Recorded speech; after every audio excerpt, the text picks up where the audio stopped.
¿Ven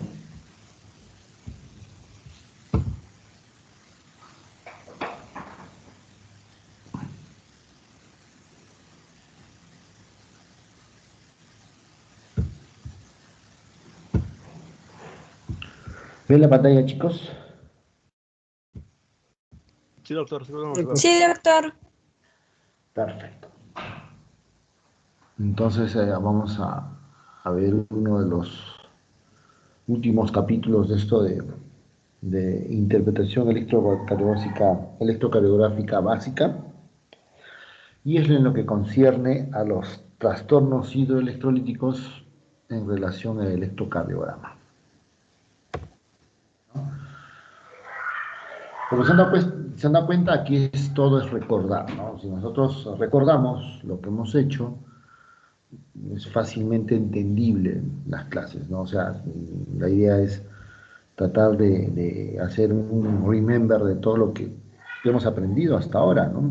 Y esto es algo que normalmente se ha aprendido en fisiología, y es algo que uno no se debe olvidar, pues, porque si nosotros entendemos la fisiología, vamos a entender la fisiopatología de las enfermedades, ¿no? Entonces es por eso que siempre se trae a colación, al menos yo intento que en las clases de trastornos cardiovasculares y ahora en electrocardiografía, pues hagamos un remember de todo lo que concierne a lo que ya se ha estudiado para que sea todo más sencillo, más entendible, ¿no? Como ven aquí a la izquierda es el potencial de membrana, ¿no? Con sus diferentes fases. Sabemos que el potencial de membrana es negativo, está alrededor de menos 90 milisegundos. Llega un impulso eléctrico y se produce la apertura de los canales de sodio rápido, por lo cual se produce la fase cero, ¿no?, del potencial de acción, que concierne la entrada masiva de sodio dentro de la célula, y esto va a hacer cambiar la polaridad de la célula, ¿no? De pasar de estar en un estado negativo, netamente negativo, pasa a un estado positivo, ¿no? Entonces, aquí correlacionamos en la fase cero a los canales de sodio, ¿no?, como el primer elemento. Son canales rápidos de sodio, ¿no?, como el primer elemento en la activación del potencial de actividad.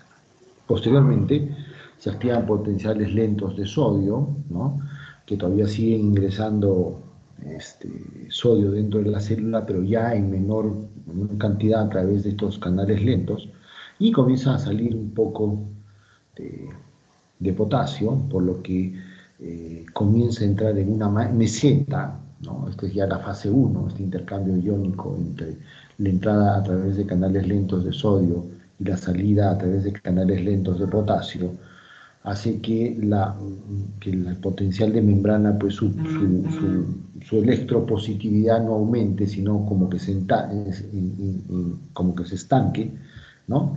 Eso es la fase 1, para dar inicio a lo que es realmente un estancamiento en el potencial de membrana, que se refiere específicamente a la meseta, ¿no?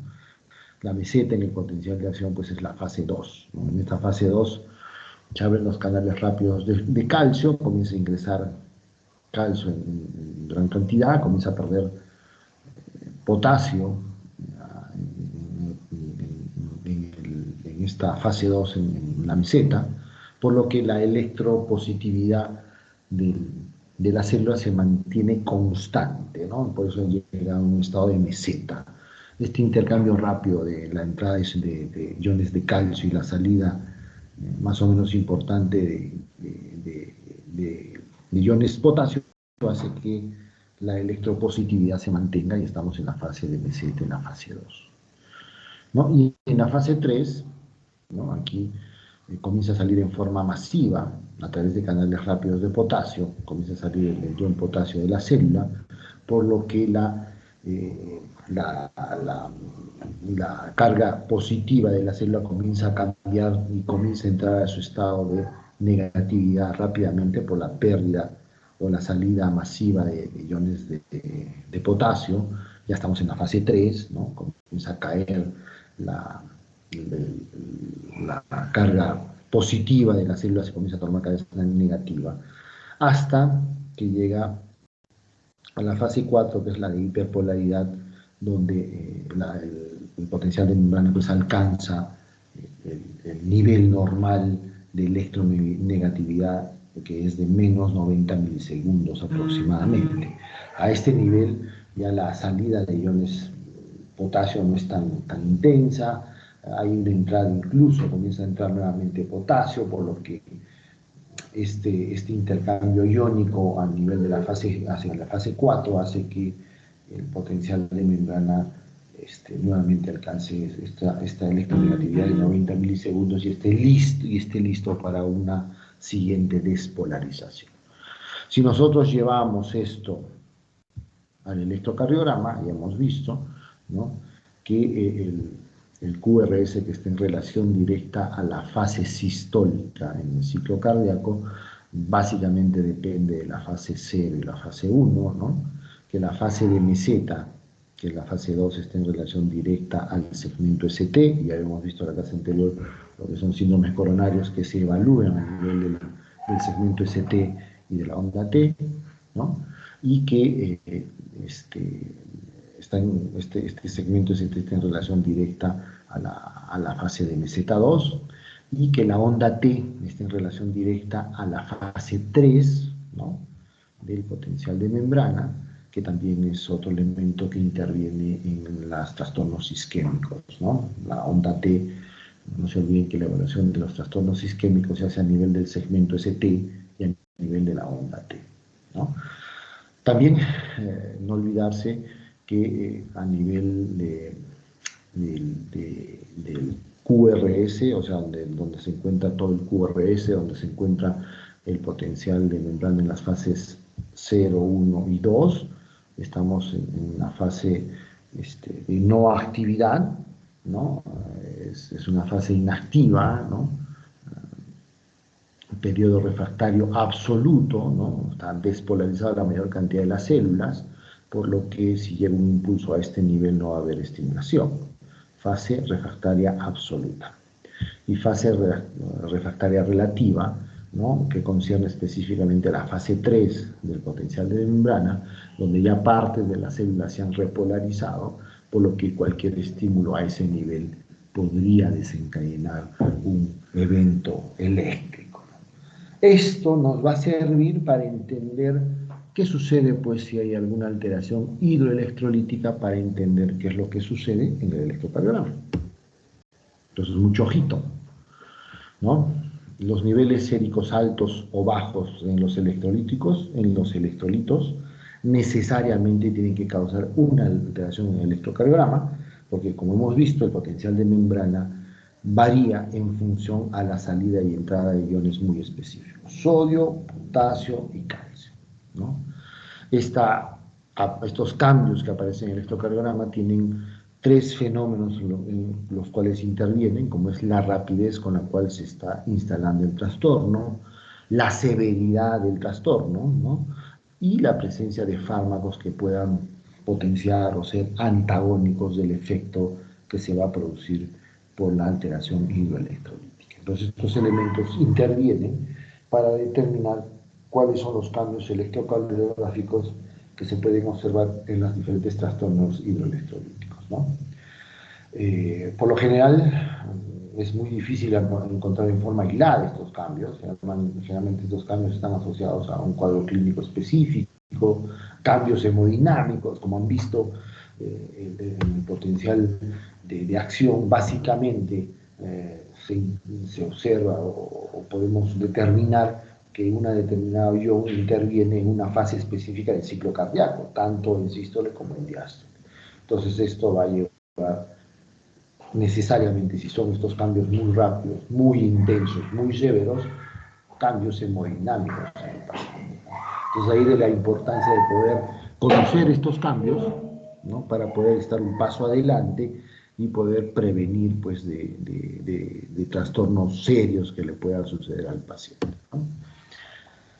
Muy bien, el primero para estudiar es la hipercalemia, ¿no?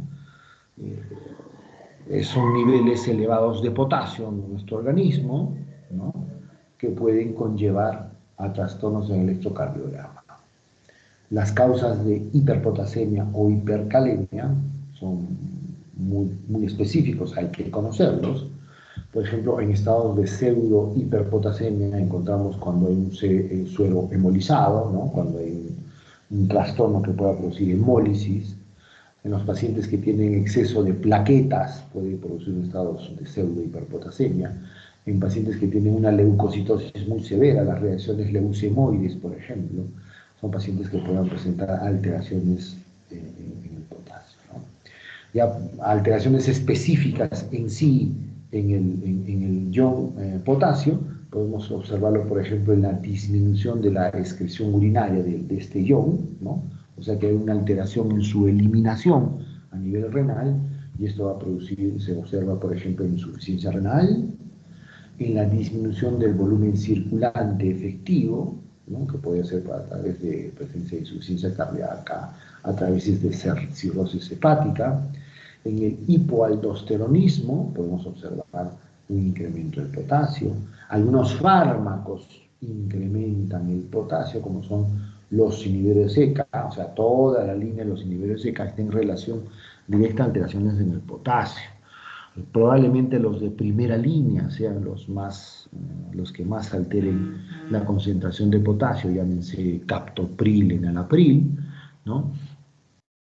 Pero el resto de niveles ECA, como son los de segunda o tercera generación, como ramipril, quinapril, también tienen efectos a nivel de potasio, pero en menor concentración, menor intensidad en relación a los inhibidores ECA de primera generación. Los beta bloqueadores también son otros fármacos que pueden alterar el nivel de potasio en forma positiva, ¿no? O sea, incrementar el nivel de potasio. Los beta bloqueadores de primera generación, llámese propanolol, atenolol, por ejemplo, están a la cabeza. Fármacos que alteran el sistema renina-angiotensina-aldosterona, como es la espironolactona, el epredolone, por ejemplo, son fármacos que van a producir una retención de potasio y como consecuencia de ello un incremento de potasio sanguíneo, ¿no? Fármacos anticoagulantes como la heparina también son elementos que pueden incrementar el nivel de potasio. Entonces es importante conocer esto para tener presente qué probables complicaciones pueda tener un paciente que cumpla estas características en relación a un nivel elevado de potasio, que nosotros podemos estar un paso adelante en la aparición y en el tratamiento oportuno, ¿no? También el nivel de potasio se incrementa cuando hay un aumento en la liberación de potasio por parte de las células, ¿no? Por ejemplo, en los pacientes que están críticamente comprometidos, por ejemplo, el shock cardiogénico, ¿no? La sepsis severa, procesos inflamatorios graves, serios, los pacientes sin COVID, por ejemplo, grave, ¿no? Que están con cánulas de alto flujo, o en ventilación mecánica, son pacientes en un proceso inflamatorio severo, que pueden llevar a una acidosis metabólica marcada y como consecuencia de ello un incremento en el potasio. El déficit de insulina, ¿no? Que lleva consigo, por ejemplo, la presencia de una hiperglicemia, que también se observa en los pacientes en estado crítico, son causas de un incremento de potasio a nivel sanguíneo. El aumento del catabolismo celular, ¿no? Por ejemplo, los estados, por ejemplo, como el hipertiroidismo, el ejercicio intenso, por ejemplo, va a hacer que el catabolismo significa muerte celular por exceso de trabajo, puede hacer que libere potasio y incremente los niveles de potasio a nivel sanguíneo. Ya habíamos visto fármacos importantes en la disminución de la excreción de potasio, pues hay fármacos que también aumentan la liberación de potasio en las células, como son los beta bloqueadores por otro mecanismo, los antagonistas alfa adrenérgicos, ¿no? Como la tansulosina, por ejemplo, y los pacientes que tienen sobredosis de digital, que es un fármaco que se utiliza mucho en los trastornos cardiovasculares, sobre todo en problemas de taquiarritmia, se utiliza como un antiarrítmico para reducir la frecuencia cardíaca. Cuando el nivel de serilanid o de digoxina está elevado, es una causa de aumento de liberación de potasio de las células que produce un incremento del mismo a nivel sanguíneo. O también puede incrementarse el potasio a nivel de un aumento del aporte de potasio, ¿no? Sustancias que contengan mayor concentración de potasio, o sea, una fuente exógena, como las soluciones parenterales, la ingesta oral en jugos y suplementos, aunque contengan potasio, hace que el nivel de potasio pues, sanguíneo se pueda elevar. Entonces esto es importante conocerlo. Eh,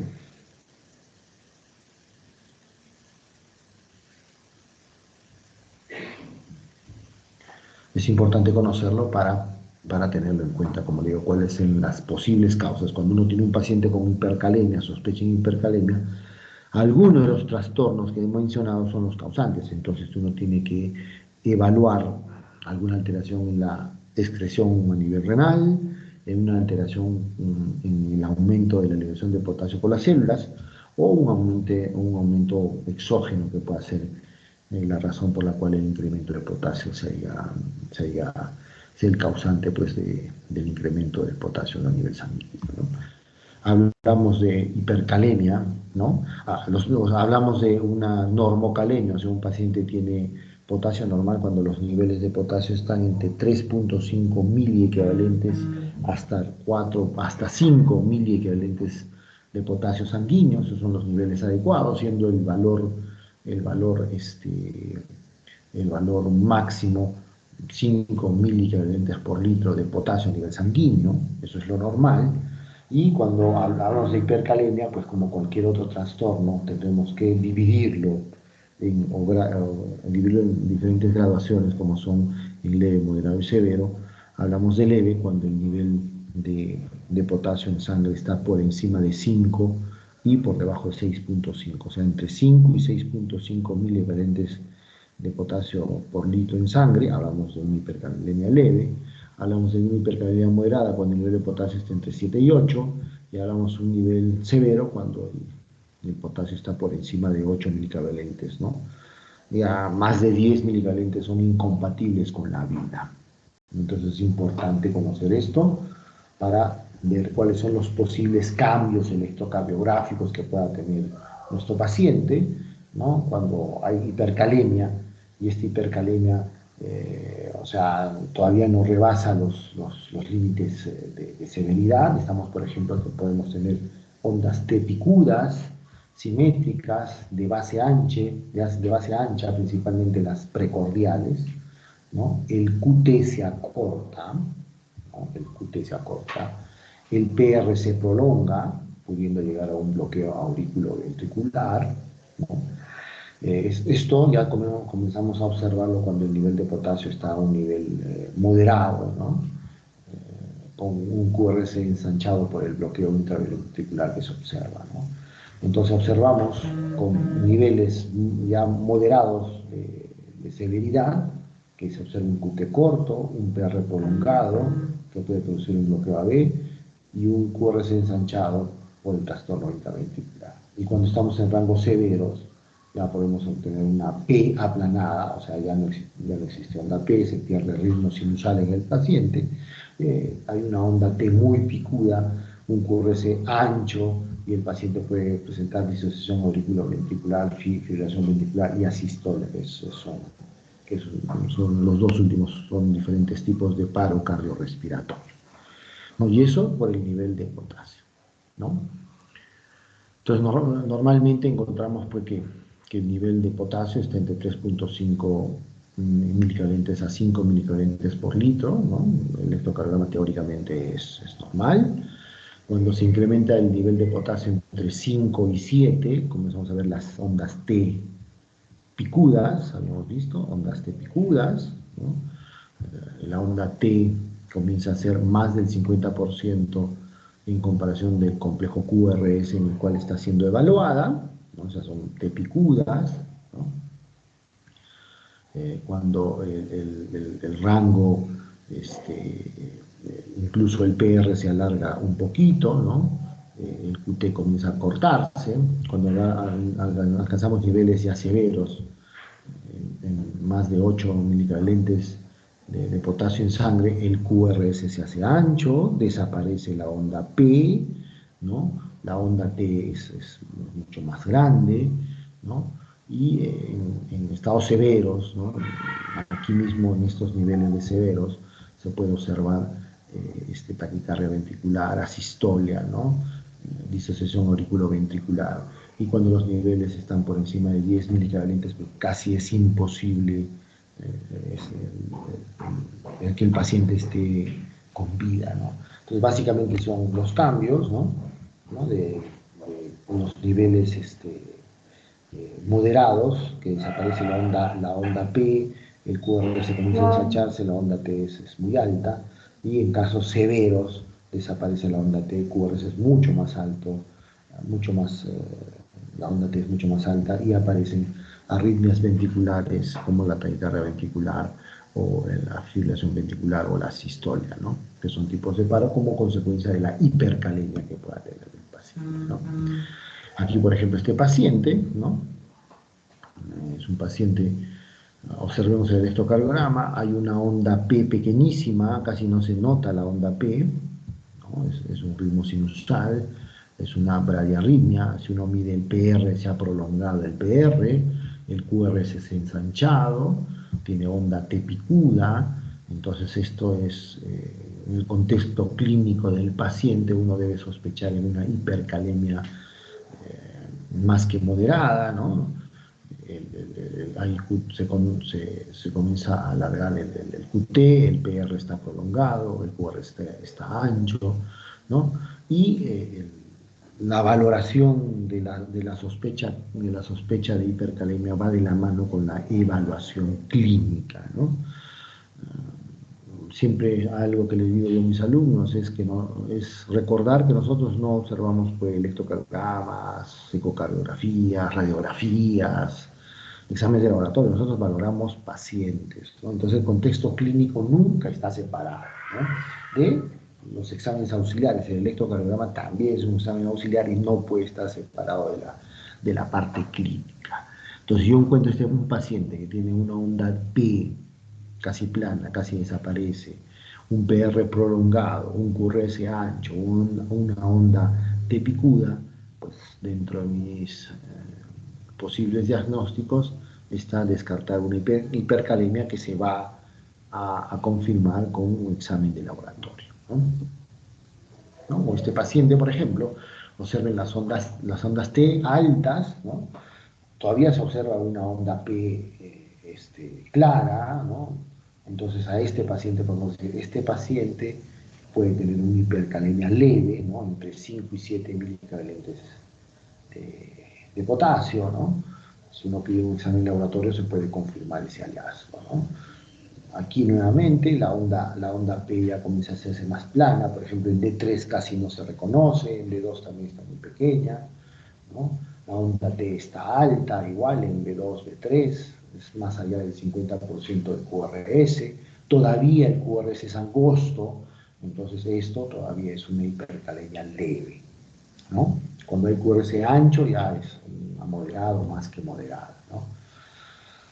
Entonces es importante conocer que, o sea, recordar que los pacientes que tienen hipercalemia van a alterar el intervalo PR, paulatinamente se va a incrementar el PR, se va a cortar el QT como consecuencia de la presencia de una onda T picuda, que es más del 50% del QRS en el cual se está valorando al paciente.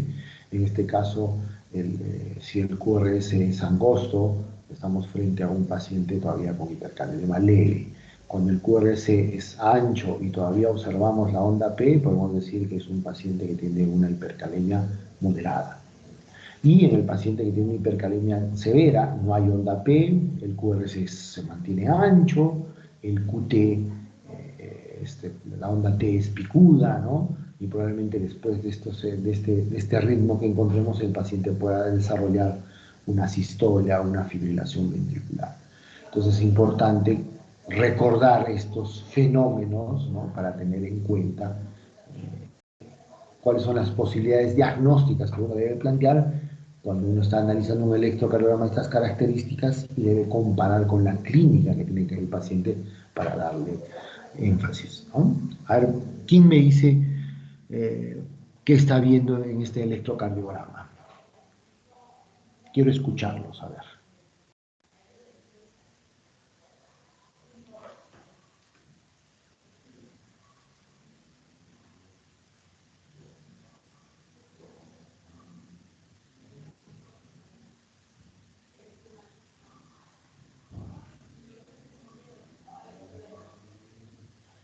Doctor, Sí. el QRS está ancho. Antes del A ver, QRS, empezamos por el principio, ¿no? ¿Qué tienes que ver? el ritmo. Correcto. No se olviden nunca de eso, ¿no? Se empieza por el ritmo. ¿Ves onda P? En ABF hay momentos en los que no, hay momentos donde no sé si es lo que estoy viendo es una onda P. Y en el caso Correcto. de Entonces, si tú Chris, piensas que no es una onda P o es una onda P, mides, ¿no? Intervalo PP y puedes determinar si es realmente una onda P, ¿no? Esta, la primerita aparece, pero después no hay. Entonces, primer criterio, no hay onda P. Muy bien. Ahora sí pasa el segundo que has mencionado. el QRS ancho. El QRS es ancho, ¿no? Es un QRS ancho, ¿no? E incluso hay una onda T, en este caso negativa, ¿no? Este paciente en este contexto, ¿no? En este tipo de electro nos debe inclinar a descartar que estamos frente a una hipercalemia severa. De aquí hay que ir a la clínica, ¿no? El electrocardiograma no te va a indicar que el paciente tiene 7,8 milicalentes de potasio, ¿no? Es la presunción de diagnóstico. Uno ve este electro y lo primero que tiene que hacer es pedir un examen para corroborar que realmente hay una hipercalemia para dar el tratamiento, ¿no? Generalmente nosotros usamos lo más rápido unos gases arteriales porque ahí van los electrolitos y podemos evaluar el nivel de potasio y probablemente se confirme que este paciente tiene una hipercalemia severa, no severa. Comparen este paciente con este.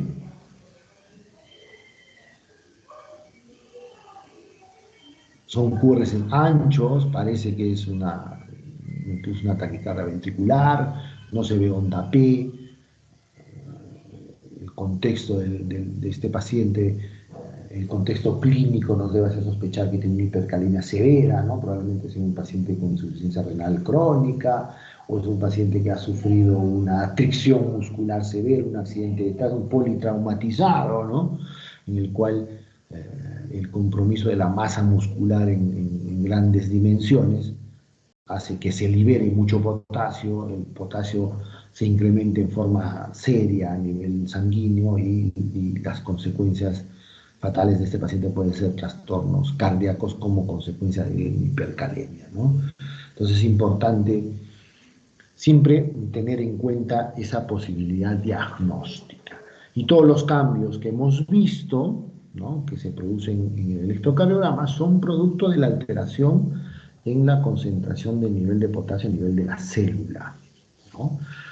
Entonces, un paciente que tiene hipercalemia, ¿no?, el potencial de reposo va a ser menos negativo, o sea, si normalmente está a menos 90 milisegundos, estos pacientes tienen menos 80 milisegundos, menos 70 milisegundos de ¿qué se llama?, de potencial de acción, hasta que llega un momento, cada vez que el nivel de potasio sea muy alto, es un tejido no excitable, ¿no? O sea, de repente se acerca mucho a lo positivo, entonces ya no, recuérdese cómo es el potencial de membrana, cuando se hace positivo, ¿no?, como ocurre en la fase cero del potencial de acción, mientras más esté positivo, estamos en la etapa de periodo refractario absoluto.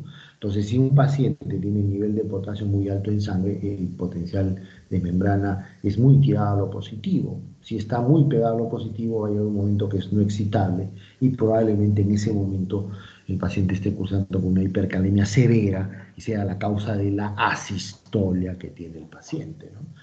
Este aumento para la permeabilidad del potasio hace que hay una repolarización más rápida, o sea, los fenómenos de despolarización celular ocurren muy rápido, ¿no? Donde el potencial de acción más corto está a expensas de la fase 3, o sea, la fase 3, que es el periodo refractario relativo, es el que se alarga, digamos, ¿no? Se va alargando el periodo refractario relativo, ¿no? Y se hace pues, más notorio el hecho de tener un tejido cada vez menos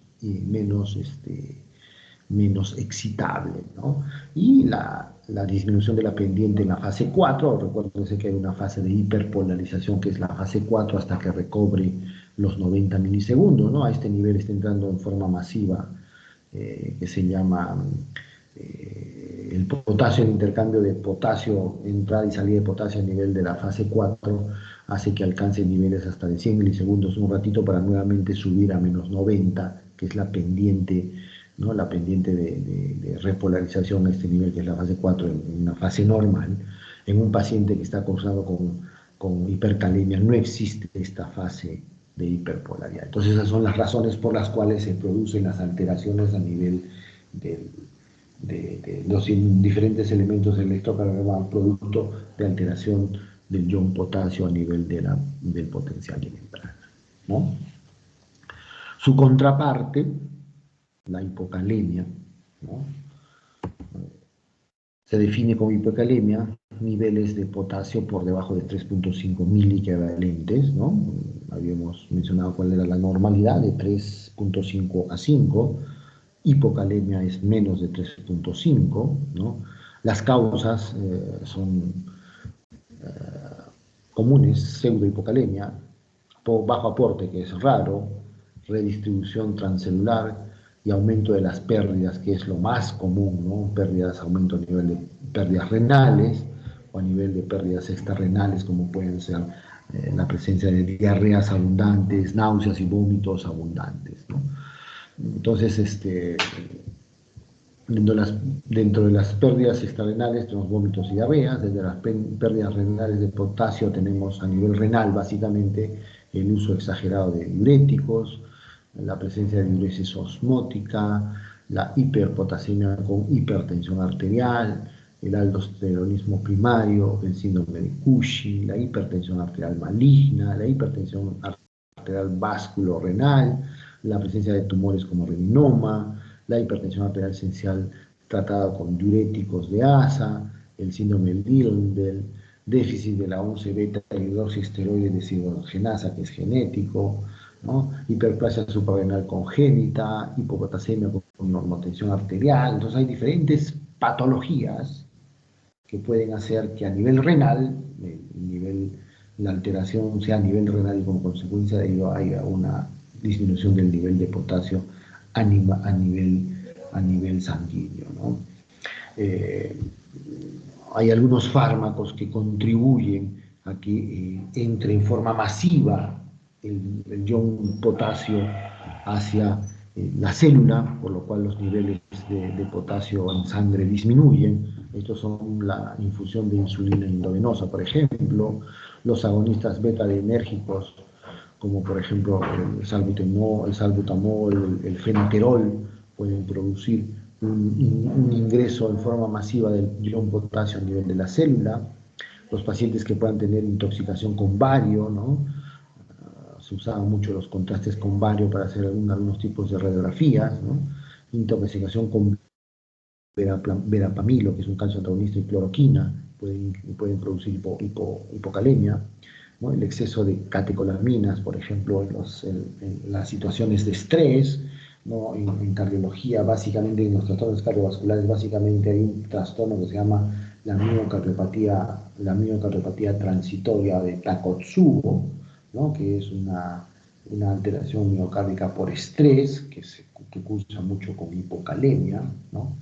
La parálisis periódica hipopotasémica familiar, que es un trastorno congénito, y los pacientes que debutan con una tirotoxicosis, ¿no? Severa, tienen una parálisis generalizada a nivel muscular, porque los pacientes tienen una hipocalemia marcada. Son pacientes que tienen trastornos de tiroides que no han sido descubiertos a tiempo, hacen una crisis de tirotoxicosis, no pueden mover ninguno de los miembros, esa es la causa de la cual lo llevan a emergencia a un paciente, ¿no?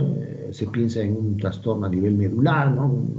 Que pueda estar produciendo una cuadriparesia, pero el paciente no tiene ningún antecedente traumático ni nada. Cuando hacen uno el examen, ve pues un paciente que tiene baja de peso, que tiene piel brillante, que tiene los ojos saltones, ¿no? Que está con una frecuencia cardíaca un poco acelerada, ¿no? Uno pide los exámenes y muestra que es una tirotoxicosis y cursa con una hipocalemia, que es la causa de la la flacidez, ¿no? La hipotonía muscular que presenta el paciente, ¿no? Igual que los trastornos antes mencionados de hipercalemia, su contraparte de la hipocalemia también se divide en leve, moderada y severa. Hablamos de leve cuando los niveles de potasio están por debajo de 3.5 hasta 3. Hablamos de moderada cuando los niveles de potasio están entre 2.5 y 2.9. Y es severa la hipocalemia cuando el nivel de potasio está por debajo de 2.5, ¿no? Es una alteración hidroelectrolítica muy frecuente, ¿no? Porque es una causa muy común de los pacientes que van a la emergencia por náuseas, vómitos o deshidratación, y que uno de los principales elementos electrolíticos que se pierde es el potasio, ¿no? A nivel del electrocardiograma, ¿qué produce la hipocalemia?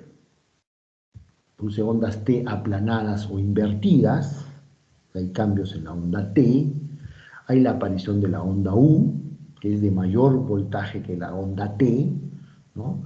Esto generalmente la onda U, que es una onda normal cuando el paciente tiene bradicardia, que es un paciente que tiene frecuencia cardíaca baja, que se observa generalmente en los pacientes atléticos, por ejemplo, que hacen actividad física. En estos pacientes donde la frecuencia cardíaca es normal, pues se comienza la aparición de la presencia de esta onda U, que nos debe llamar la atención. Hay una prolongación del intervalo QT, hay un infradesnivel del segmento ST, entonces es una causa, un diagnóstico diferencial de un síndrome coronario ST no elevado, ¿no? Son pacientes que tienen la presencia de una pseudo flúter auricular. Habíamos visto que una de las taquiarritmias comunes es el flúter auricular. Este es un pseudo flúter porque se quiere confundir las ondas F del flúter con la presencia de una onda T, la onda P y la onda U, que asemejan un ritmo en dientes de serrucho, pero no es un flúter real. Son pacientes que en estados severos pueden tener tosadas de punta, taquicardia ventricular o fibrilación ventricular. Son pacientes que cursan comúnmente con extrasistolia ventricular y supraventricular, y que también debutan con bloqueo auriculoventricular de diferente grado, ¿no? Son los pacientes que tienen. Entonces los cambios electrocardiográficos es aplanamiento de la onda T, la presencia de una onda U, ¿no?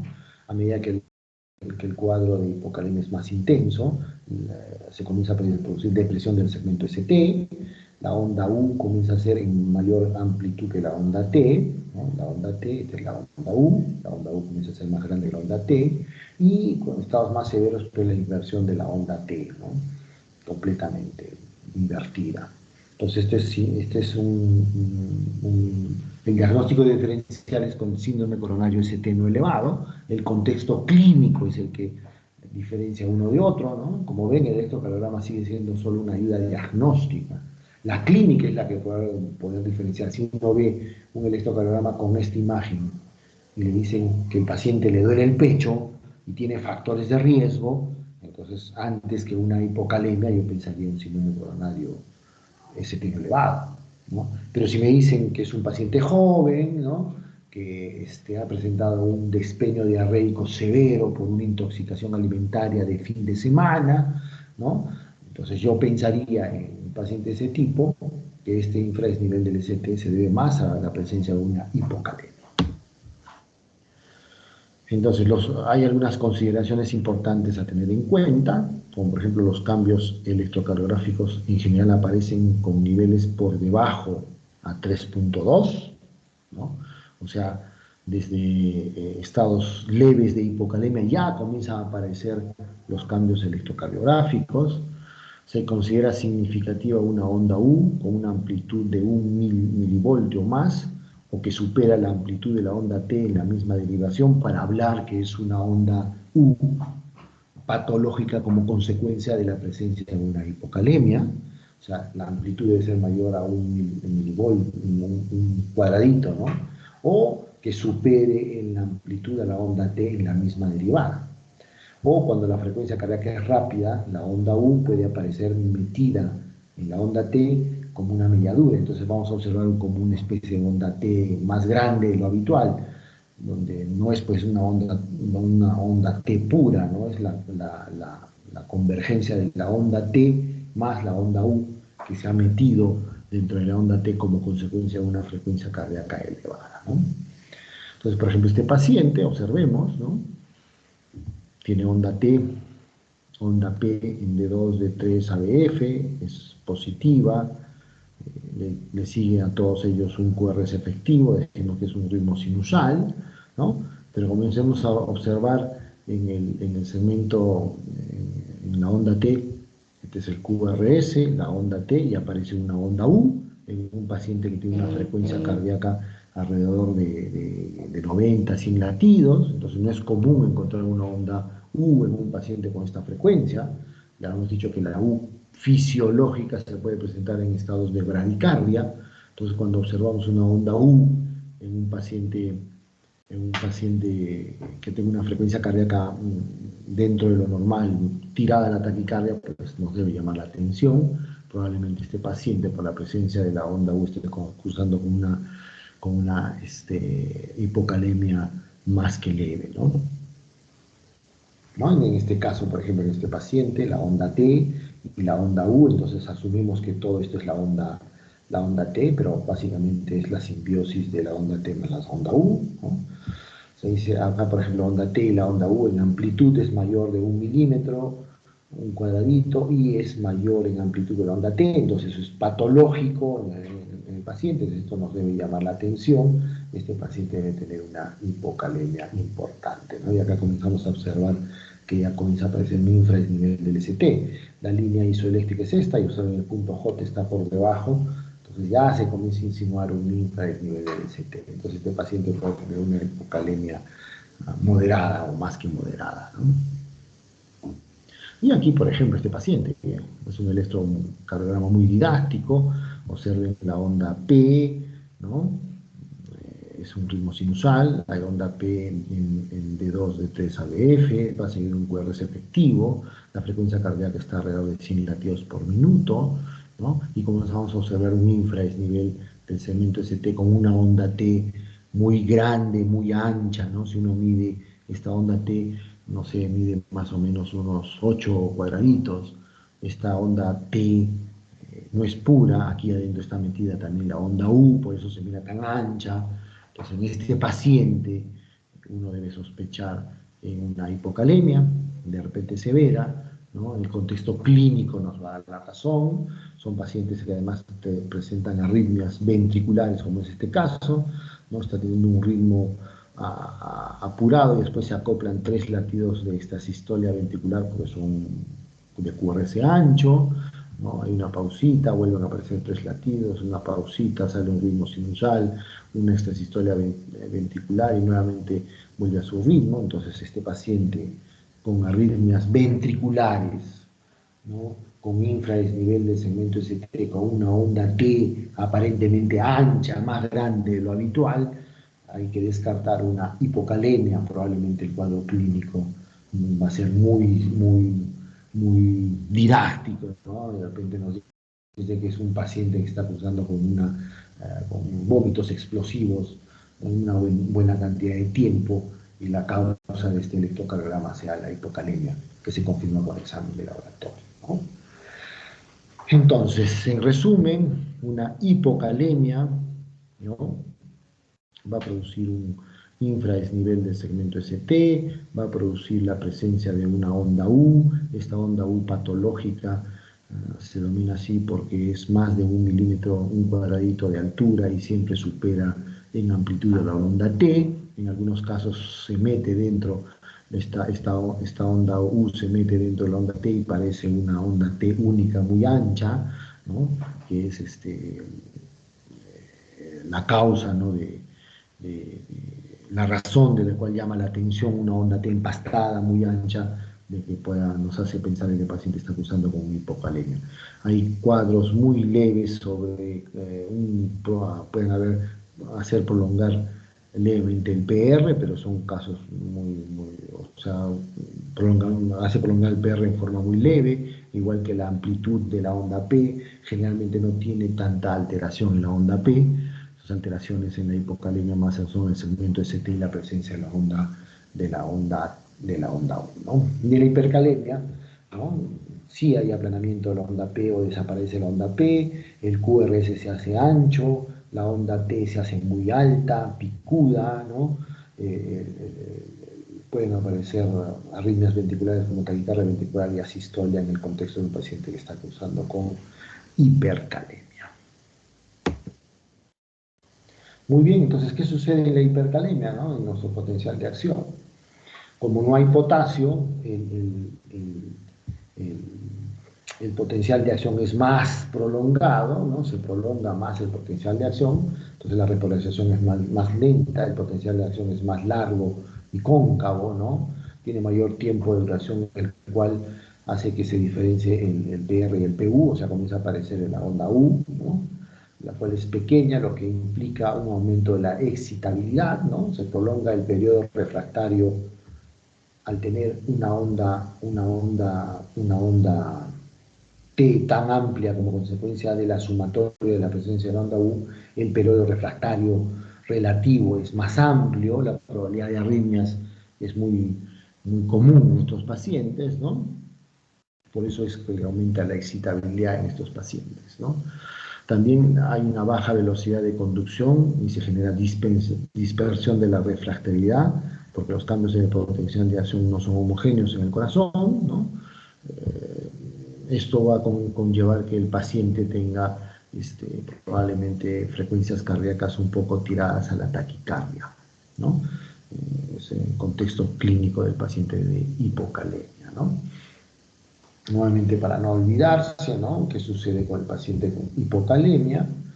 ¿No? La presencia de la onda U hace que la onda T, cuando uno quiera examinarla, pues parezca más ancha de lo habitual. Hay depresión del segmento ST en la hipocalemia. En la hipercalemia, la onda P se aplana o desaparece, el QRS se hace ancho y la onda T se hace más alta. Entonces, en los estados de hipercalemia. El calcio, que es el ion Doctor, importante. ¿Sí? disculpe, doctor, tenemos una evaluación en un rato, en unos minutos. Así no me avisaron. Es una evaluación Ya. rápida. Ok, no se preocupen. Entonces, esto lo dejamos para el próximo, continuaremos con el próximo viernes, para que estén tranquilos también, no me echen la culpa de que les ha ido mal en la evaluación. Ya, entonces esto lo terminamos el próximo viernes, igual a las 8 de la noche, pero avísame que tienen pues alguna actividad programada también para yo coordinarlo, ¿ok? Está Está bien. bien, doctor. Muchas gracias. Listo. Nos vemos el viernes. Hasta luego, Gracias, doctor. doctor. Cuídese. Gracias, doctor. Ok, adiós chicos.